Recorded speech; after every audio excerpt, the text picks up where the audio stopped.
ભગવાનના ધામમાં આવી રીતનું કામ કરવાનું મળે, ભગવાનના ધામમાં નોકરી ભલે કરો પણ કે ભગવાનના ધામમાં આવી નોકરી કરવાની મળે તો કે હું અહીંયા મહિનામાં એકવાર કે 2 વાર આવું છું તો મારા સૌભાગ્ય કે આ લોકોને તો દરરોજ આ ભગવાનના ભક્તોને એટલા બધા ભક્તોની સેવા મળે, સત્સંગીઓની સેવા મળે, હરિભક્તોની સેવા મળે, એમાં ભગવાન રાજી થાય, હરિકૃષ્ણ મહારાજ રાજી છે.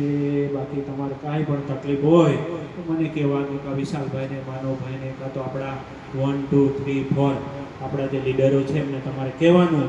બાકી સરસ આજે જેવું સાહેબે કીધું છે એવું હવે આપણે કાયમ કરતા રહીશું એવી પ્રતિજ્ઞા લઈ અને આજે નારાયણ ભગવાનની જય. અત્રે તમને બધાને હું ખાસ ધન્યવાદ આપું છું કે તમે વડતાલ જેવી સંસ્થાની અંદર રસોડા વિભાગમાં, ભોજનાલયની અંદર દેશ વિદેશમાંથી કે જે લોકોને દર્શન કરવા માટે અહીંયા લાખો કરોડો રૂપિયા ખર્ચીને દર્શન કરવા મળે છે એવા હરિભક્તોને તમે દર્શન કરી અને એનો પ્રસાદ પીરસો છો.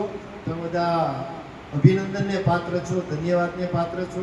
પૂજ્ય શ્યામ સ્વામી તથા પૂજ્ય દેવ સ્વામી, કોઠારી સ્વામી, આચાર્ય મહારાજ એના કૃપા પાત્ર છો.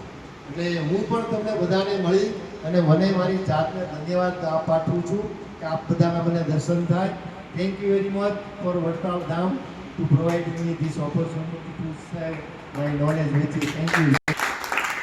સારું, બધાને જય સ્વામિનારાયણ. હવે આપણા કામે લાગીશું. જય સ્વામી.